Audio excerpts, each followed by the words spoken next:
question, or the easiest one that I'm going to ask you, and that is, what is your name and the correct spelling? And this is so I can set my audio levels, Right. but also get it on record. Okay. So you are? Yes, I'm Bettie, Larson, Fahey, Garbe. And can you spell those, please? Yes. The Larson was Larson, my maiden name. And Fahey, Fahey, was my married name to an Army military man. And Garbe is my name that I carry at this time, which is Garbe. Not Garbo, not Grable, Garbe.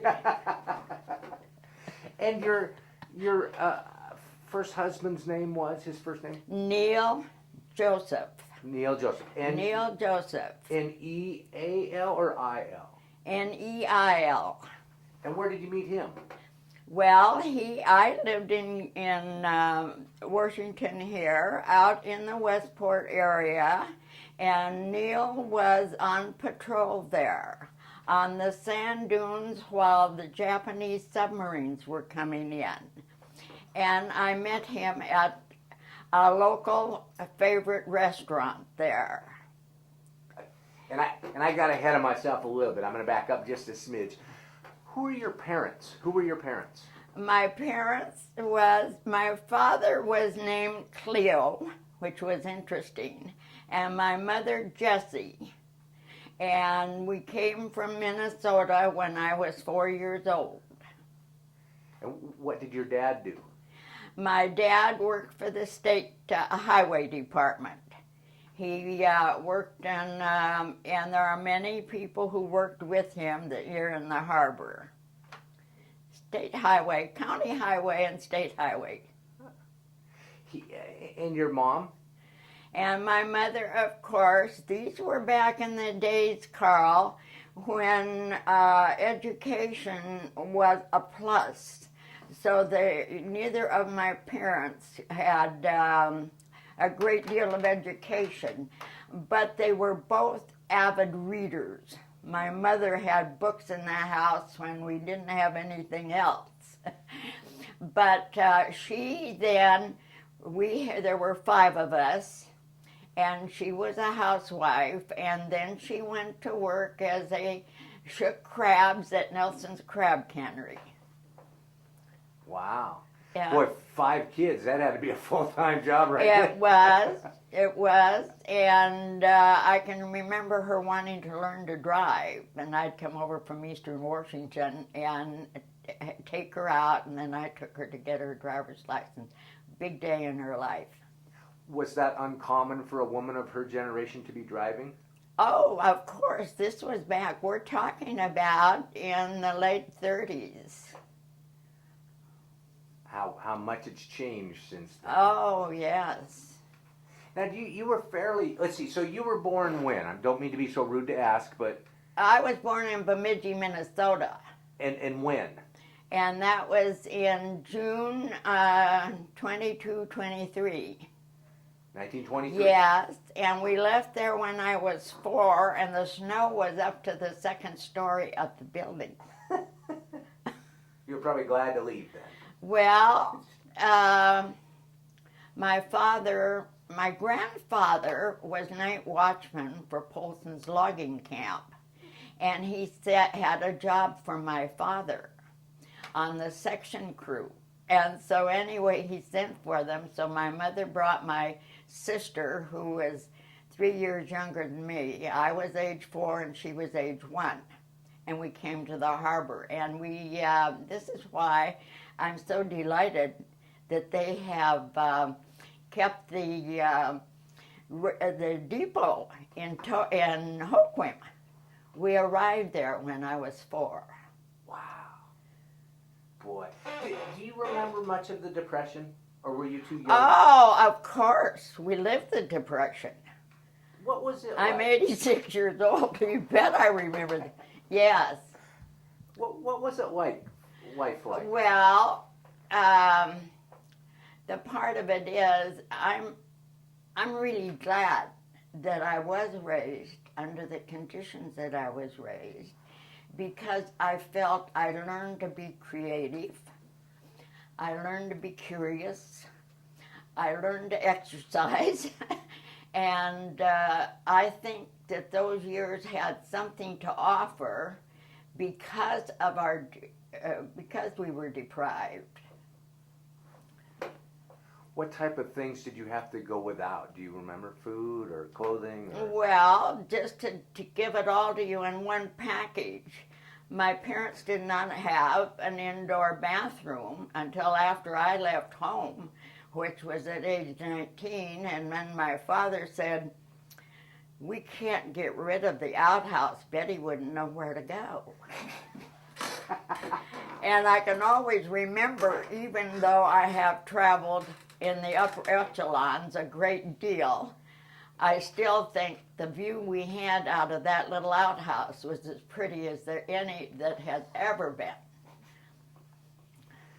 Where were you living at that time? Where was the outhouse? North Cove. So you had a view out over the water or trees? No. All my folks could afford was 4 acres back in the woods. And we took it from there. I helped my father build our house. There had been a shipwreck out on the ocean, and we had to go out and collect the lumber. And he took us kids, and he and my mother and us kids, we just stacked the lumber up, and he'd put one of us kids on top of it, so that was our lumber, and we'd go back and get it. And then I can remember one winter when I was helping my father build the house, that we had to hold one side up because of the hurricane winds. Wow. So you were a hard-working kid. Oh, it was survival, Carl. Yeah, I like your attitude, though, to say that you, looking back on it, are glad you grew up in it. Listen, there is many ways to be educated. And I think the greatest impression on education is living it, the traveling, the experimenting. All the time when I travel, I always travel the way the locals go, even though I can afford to do the Hilton. Yeah, that's how you meet real people. Well, it's the encompassing and the understanding and the full exposure to how important being and sharing is. What was your first recollection of World War II? What in your... The very first thing, of course, Neil, I'll put it just the way it is. He was totally, in every sense of the word, in love with me. This was just not a physical experience. It was sincere. It was meaningful. Okay, so we had 2 years together and had our baby Elizabeth.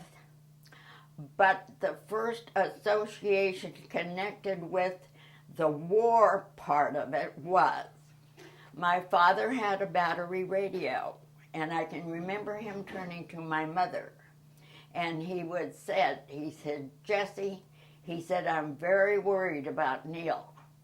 It doesn't look like the situation that he's in is going to be easy." This was a situation where Neil had to take the glider from England to Holland, and he took them in the glider. He was a glider pilot into Holland, and then is when it all started. And I can remember my father telling my mother that he was very, very concerned. And I heard that, and I remember it very well because it wasn't long after that that we got the message. How old were you when you got married? 20, almost 22. So you're still very young kids. Oh, yes. So how did you get and so I'm assuming Neil was Army Air Corps? Neil was inducted. He was going to school in Springfield, Massachusetts, and was inducted, and then he was sent to Fort Bragg, Arizona. I mean, I'm trying to think of the name of the church. Anyway, he was sent off to officer school, and it was in the infantry. And you're married at this point, or is this? Well, this was prior to meeting him in Westport. Oh, okay. Yeah. And you two met on a blind date, or how did you meet? Oh no, we had several dates while he was there in Westport. We spent a lot of time together, and then I went back to Fort Lewis with him after he left the beach, and he went to Fort Lewis. And I can remember he asked me to marry him. And we were sitting there, and he said, "Listen, Betty," he said, "I'm going to go," he said, "over to the post and ask for 2 weeks leave so we can be married." He said, "You have a half an hour to sit here and think about whether you want to or not." And I can remember very well sitting there for a half an hour trying to make up my mind, because I was a very independent person. And I wasn't, this is for life. So anyway, yeah, I stayed. And I was glad. And where did you get married then? We were married in Olympia by a clerk. We got married later because his parents were very devout Catholics. So to please them, I got married again in California. We had to travel. After that, we went by, they got the unit together, and we were on our way to California, and we went in a convoy. The wives and children or whoever with the serviceman on our way to California. And he was outposted there again, watching for the Japanese that were on the water. And he snuck me out there one day because he wanted me to see it. And somebody said, "You don't take your wives out on this observation," told the general. and the general, I think it was a general or a colonel, said, "If that was my wife, I'd have taken her too." So we got over that. And then he asked, the command asked Neil if I could go and live with his wife, because his wife had a handicap. So I lived with them in Ajo, California, in this big mansion, and helped her entertain the rest of the servicemen. So I had quite an interesting life as an Army wife. Was that when after Neil had left, that you went to help this woman, or was Neil still in stateside? No, O'Neill was still here. Okay. He had to be outposted with his men. So the colonel or whoever the top officer was that asked Neil if I could stay with his wife was a different situation. But the men had to house together. Do you remember when Neil shipped overseas, and what was that like? Well, we then went, yes, I remember, and I was with him the night before he shipped out. And it's hard to talk about that. I understand. But he was, he tried so hard to stay in touch. And what was interesting, Carl, was he was even in Bastogne when he was killed, of course. And the interesting part of it is you believe this or not, Neil wrote me every day. Every day. I had pasteboard boxes full of letters. So I knew a lot about what was going on in the Battle of the Bulge because his letters were not critiqued. They were not, he was able to get his mail out. I have one of the letters here. And he told me at that time, those letters were sad. He said, Betty, he said, I'm losing my men. He said, quicker than I can remember their names. And I remember that, George. And I have an article here and then when I came back, Carl, I was ill. I really was. Took me 6 months, and the priest responded and stayed with it until he could tell me how Neil died. And I was not well until I knew just exactly whether he suffered or not. It was important for me to know that. And so when they finally got through, and I have the priest's letter here, is that Neil was carrying his top sergeant out of his little command headquarters, and he was machine gunned across the chest by a German that was dressed in American uniforms. So they didn't know who was who there at all.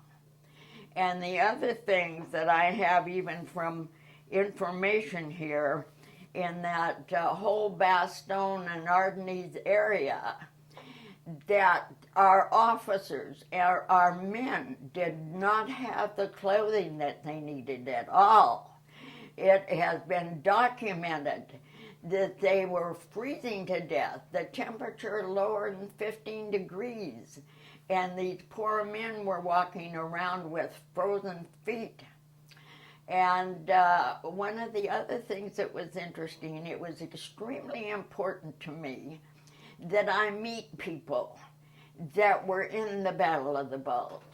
So the men who formed an organization in the state of Washington called the Battle of the Bulge Organization were happy to let me join them. So I would go to their yearly dinners and I could talk to the people that were a part of what my husband was a part of. And do you know, in all of those men, they were all crippled and they all came home with terrible injuries. There was one specific incident.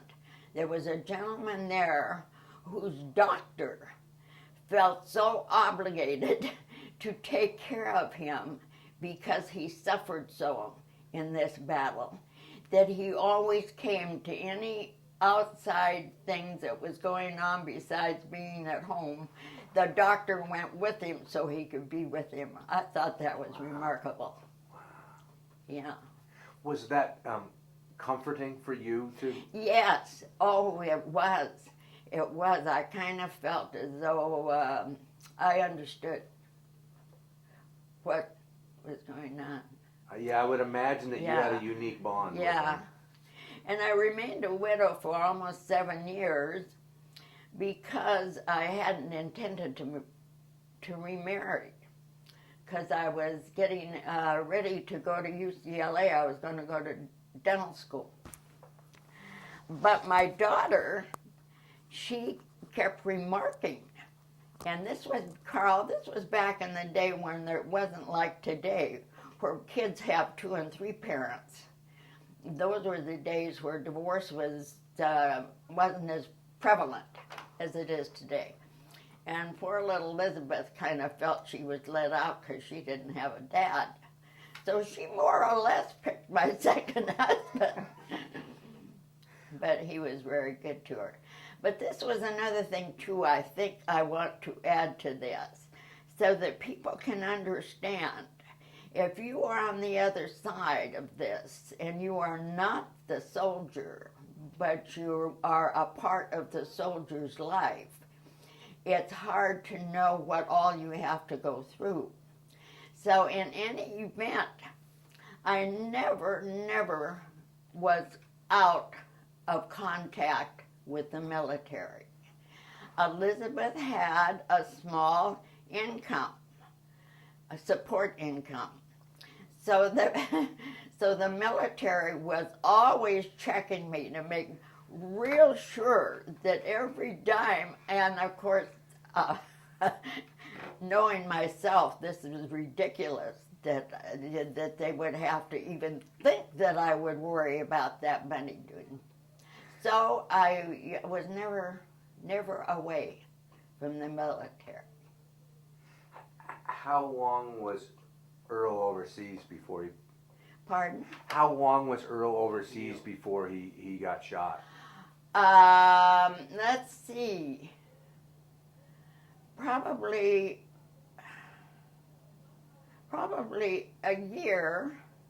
So it was No, I would say 6 months. Okay, half a year, a number of months. Yeah, because he left in the fall and he was dead by the end of the year, yeah.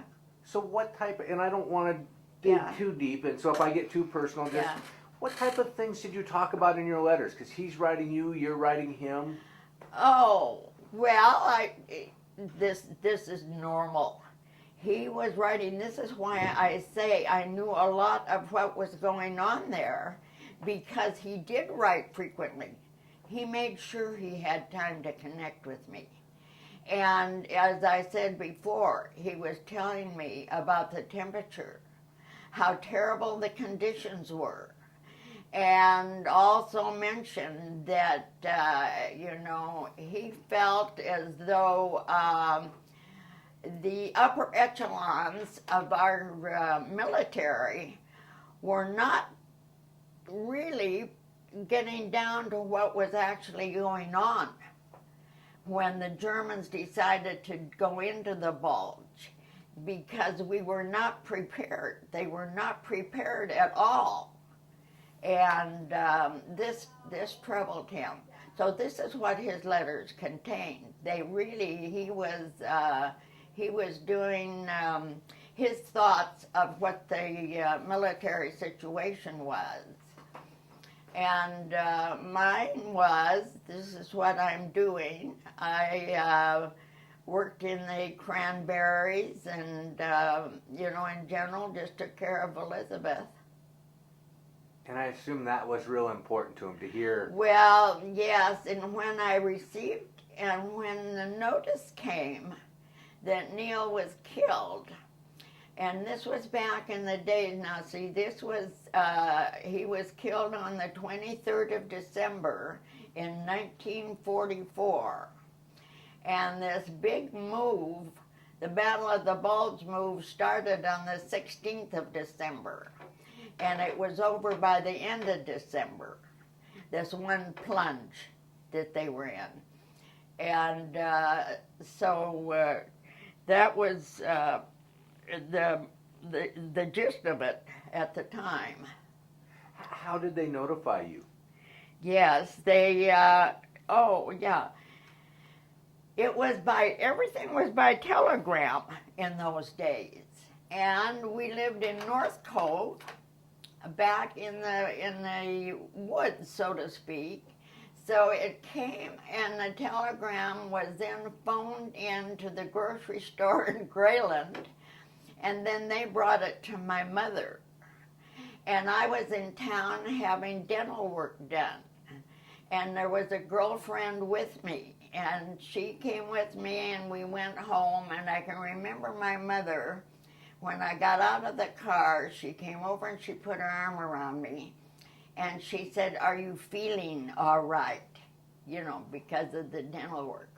And I told her yes, I had absolutely. Sometimes you have a conscience that something isn't right. No problem at all. And that's when she gave me the news of Neil. And of course I fell all apart and went in and got Elizabeth, and that just had to be devastating. Can't talk anymore. Were there other military people out where you lived so you could bond that way, or were you kind of now all on your own? No, this was, as I recall, it was just back to the way it was before the Army came in. Yeah. And now you said you were working out in the cranberry box. Yeah. Well, this is what you did there. You either worked in the canneries or you worked in the cranberries. This is what work was in that area. Huh. It's just such a different time. I mean, because slower paced and Right. didn't have things like cell phones. Then after Neil's death, a very, very good friend of mine, who was working at Fort Lewis, because this was a military connected, told me that to come up and stay with her. So I did in Olympia, and so then I went to work for Madigan Hospital and trained as a dental assistant. And then I went from there, I became a full-fledged dental assistant. I helped in x-rays, I helped in bridge work, I helped in root canals. And it felt good to take care of the military people. I was going to say, I Yeah. was going to ask, was it Yeah. good or tough? So Yeah, no, that I felt good about that. Are you proud of Earl? Am I proud? Of Earl? Of what he did? Of serving our country? Of Neil? I'm sorry, Neil. I keep saying Earl. I'm sorry. Yes. Oh, well, Carl, the one thing I think about is there was only one thing on the whole thing that satisfied me was the fact that we had met. I said we never would have met if it hadn't have been for World War II. But as far as the wars go, I object to war, period. And I try to live my life accordingly to let's do our best to try to have peace. But of course, you can't help but be proud of them. They give their life. What more can they give? It's interesting because I haven't talked to anybody who lost the spouse to German soldiers. I've talked a lot in the Asian, South Right. Pacific. Do you hold any animosity towards the German population, or was it just war and... Carl, because of my association with different organizations that I have belonged to, that I keep trying to understand other ways of existing rather than hate and animosity. And it is very, very hard to accept individuals that put themselves in position to have so much control. And yes, I'm very saddened by people's mentality. Did we learn anything from World War II? It's obvious that we didn't. I'm sorry, because they keep coming on, and I do not want to get into politics because I have very definite ideas that might be too disturbing. So, no, because we're still in wars. Do you think that there was any message for future generations that we should be getting from? In World War II? Well, of course, the racial showing how damaging this can be. And I relate a lot of that to religion. And I think there's just too many people that don't accept the multitude of type of religions and leave people alone rather than trying to draw them into another frame of mind. Do you think, and you have a pretty good perspective because you have an more than 80-year perspective, has it gotten better or has it gotten worse? Or stayed the same? I think it's obvious. This is 2010, and our politics is getting worse instead of better. And we need more women into politics. I think there's more sensitivity there, and that's all I can say. It's interesting. I just talked to Rosie the Riveter yesterday from Alabama, Dr. Carter. Oh, wonderful woman I talked to. I'm sure. And she said, we weren't women libbers. We just were doing our job, and we wanted the playing field. Well, I don't think we need titles. There's a way to live and there's a way to die. And I don't think titles and captions need to place it.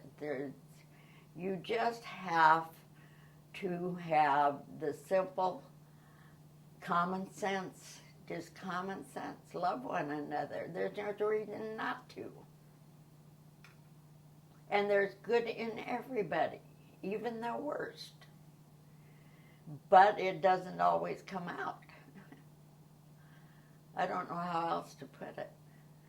I like your comment that we don't need to title everything. I think that's what causes part of the problem. Well, this is it. Then they explode on that and use it. And you know, the media and advertising is such a big commercial part of existence that when they get something that they can flash before your eyes and it makes $1, why, it's in. Has that changed a lot from when you were a child? Was life truly simpler back then and less? No, it's interesting, Carl, because it was the same then. You know, I'm thinking about the time that Laura Law was murdered. That's a good example. You had your unions and you had your non-unions. And there you have your division that is simple to the capitalist and the laboring that's going on today. So it was the same back then. Those who have get more and so on. And we have to keep working at that. And I do see some changes in some areas in my reading and observation that there are countries, and I think my sister made a trip to Norway, and she just so enjoyed that and explained it to me. She said, Betty, there are countries, she said, that are so intelligent and know what it takes to have a relaxed and acceptable lifestyle. It sounds like you're a avid reader. Well, because you said your mother and your father were. You said yeah, that they. Well, just to tell you something interesting, and this is interesting to me, and I'm glad to share it with you. Okay, my father subscribed to the Daily Worker. Okay, I went back to Massachusetts to visit Neil's parents and bring Elizabeth there. While I was there, I applied for a job with a dentist. And he had escaped through the German underground. They had gone into his office over there and stole fine paintings he had. He escaped through the underground. He interviewed 40 people to be his assistant in this dental office, and he chose me. And I know it was because I had been reading and I understood what was going on in the country. And my first job in the morning was to annotate the newspapers for him. Sure. And I want you to know that Dr. Fahey became very, very well known in the United States. And he had a 38th floor penthouse office in New York City. We had wine and brandy in the afternoon. We took care of Powers models and Wall Street brokers and what have you. I came back to Aberdeen with clothes from Saks because the models were patients of ours, and they'd tell me it didn't go in the last show, Betty. You get it at cost. So I had a peau de soie suit and silk bikinis and what have you. This little gal with no bathroom in token. Anyway, what I do want to tell you what can happen in life that makes it better. Dr. Fahey had a phenomenal income. There was no doubt about that. And after he'd worked for a while, he went and gave Albert Schweitzer 5 years of medical attention in Africa. Had my mother not wanted me to come home, I'd been away too long, so she wanted me to come home, I would have gone with him to Africa. But that was a very, very interesting employment I had. It's interesting because that all goes back to your childhood with your father who subscribed and read and got you interested in being educated. Yes, it shows you how many ways you can be educated. And take advantage of it. Now, do you have... oh, sorry. And then, so anyway, when I remarried Ron Garbe, and he was an executive with a paper company and had to go back to New Jersey on a business trip, and I went with him. I slipped over and revisited Dr. Fahey, and he took the day off and took me to the United Nations building. Now, I wanted to get to the United Nations building while I was there. Same way, all my travels have been art, museums, wherever I can absorb something different that I haven't absorbed before. And he took me to the United Nations building, and I was fascinated with that. They have done an absolutely great job with that building, because each section you can turn a dial and get whatever language you want the presenter is speaking in. Wow. That was interesting. Now, you and Neil, let me get the name right. Yeah. You and Neil had one child? Yes. Elizabeth. Elizabeth. Now, is your real name Elizabeth, or is it Betty? My name is Betty, B-E-T-T-Y. Oh, okay. But I spell it B-E-T-T-I-E because there was another girl in school. Her name was Betty Larkin, and I was Betty Larson, so I attached an I-E because she was getting my bad grades.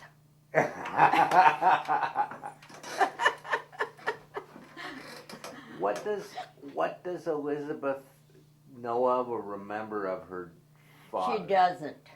She doesn't. Only what has gone on with us. We have, many, many pictures of her and her father when she was, She was barely a year old when he had to leave. Has she done enough to realize what he did? No. As I said, she picked my second husband. So as far as she's concerned, he was it. And she's honest about that. but she does know, and she loves her cousins by Neil's family. We stayed in touch all the time, and have been happy that we have. The Irish are wonderful people. They're fun to be around, and that was enjoyable, staying in contact with Neil's parents. Now, you have some material in front of you there. Is there some things that you'd like to... Well, what it was, Carl, is that I think this is important. We're talking about World War II, and we're centering in here on the Battle of the Bulge. And these are things that I've kept because I thought it's so pertinent. And Dan has my video on the Battle of the Bulge, which I gave to him. And this there was a little bit here that, do you mind if I read this? No, that's fine. Well, it says, Memories of Misery, Battle of the Bulge. It says here, driven by his Nazi captors, U.S. Army staff, Sergeant Richard Beer dragged his frozen feet across the icy Western Front for 4 months. Anyway, just to sum this up, this gentleman, and I think this is so important because he lived through this.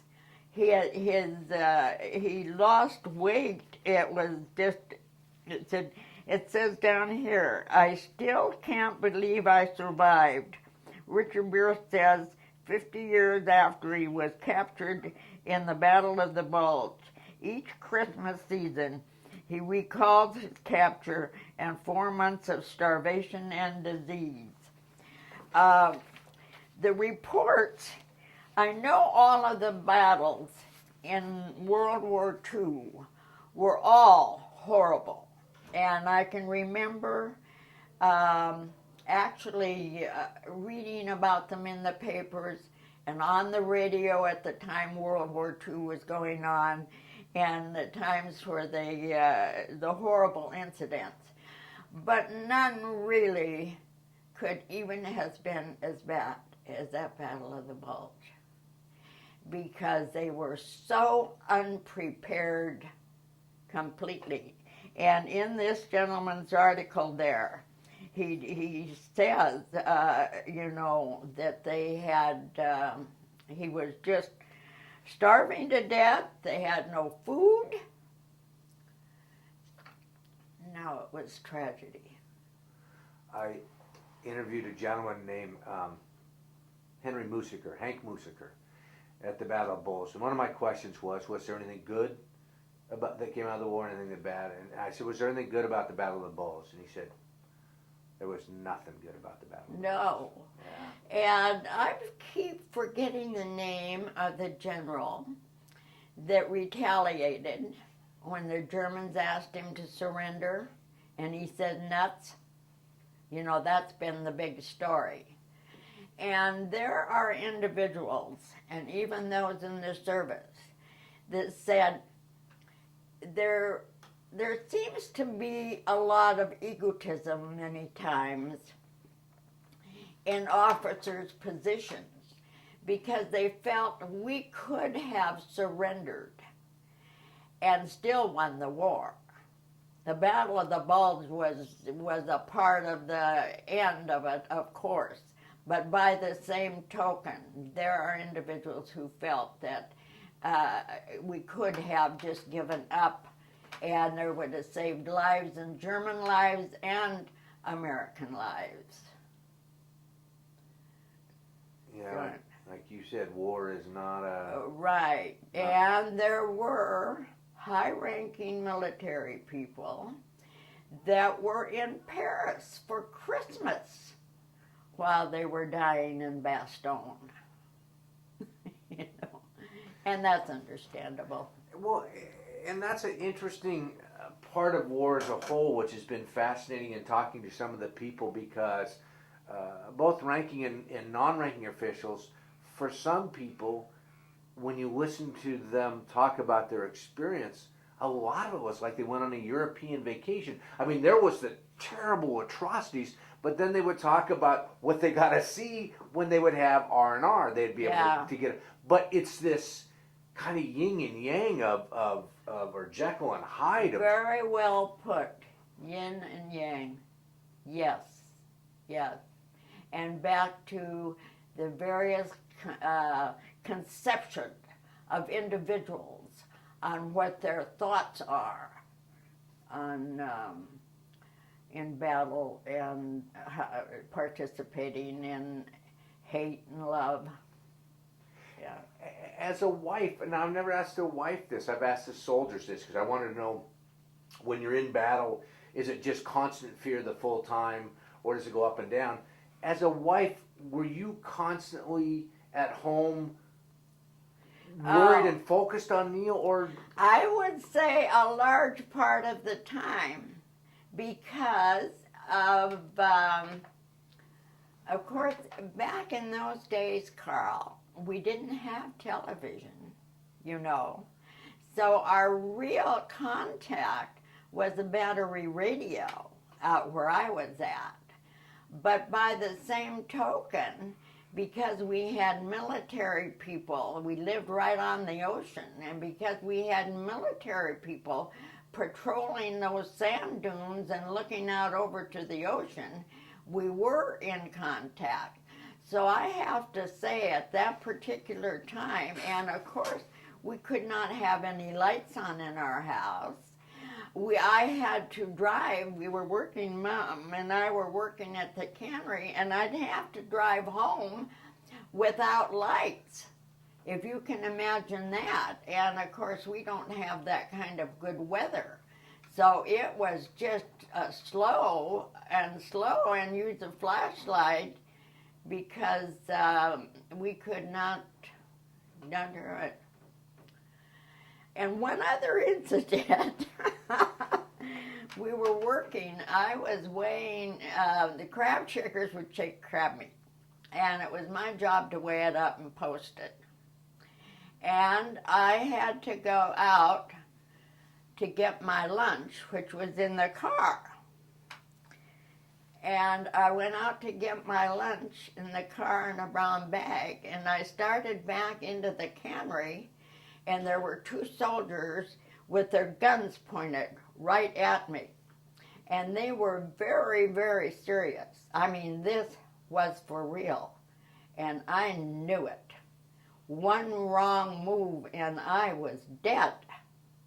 Now we're talking about war in Europe, and I'm standing in front of two soldiers with rifles at me. And I couldn't figure out what was wrong, because everything was okay when I walked out to the car. I stood there, and I saw some people in black, total black clothes going up the stairs into Chris Nelson's office. This is in Tokeland, the cannery in Tokeland.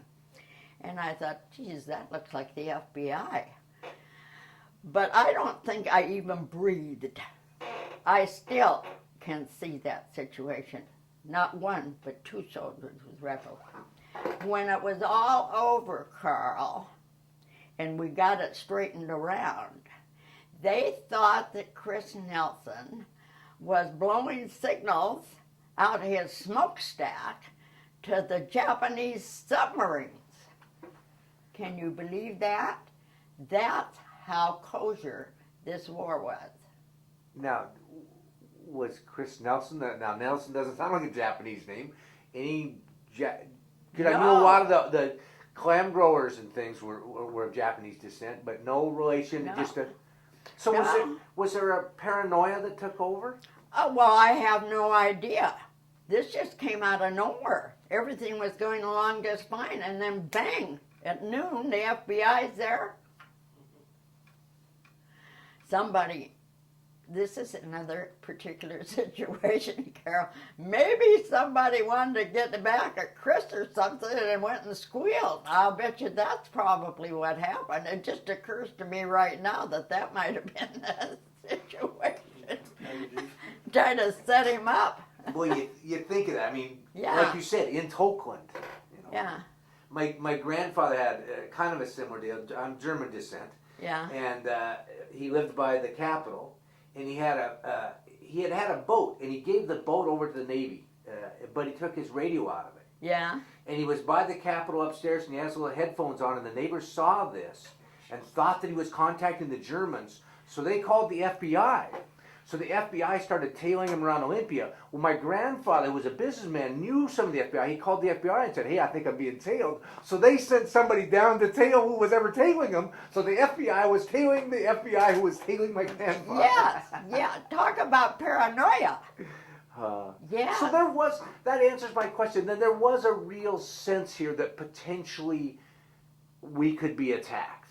Or did you blow it off? Oh, well, there was no doubt about it. Can you imagine in California there, and Neil and I up in the outpost quarters, and I'm looking through the glasses, and I see these boats within eyesight. That's scary. What about here? What about here? Yeah, off when you North Cove. yeah when Yeah. you North Cove, same feeling. No, no. They just said that's what it was, but I didn't see the boats out there. But when Neil took me to the outpost on the Big Sur, this was on the Big Sur out in California, I did. He wanted me to really know what this military situation was all about. And see, I lost my cousin too.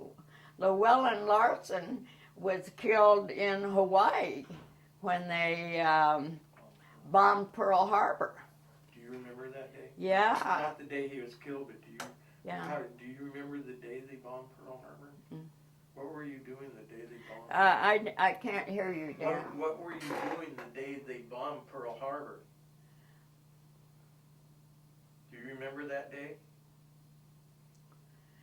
Well, I had to remember it, but I can't be specific about any particular event. How did you No, feel? do you? How do you feel? No, I wasn't even born.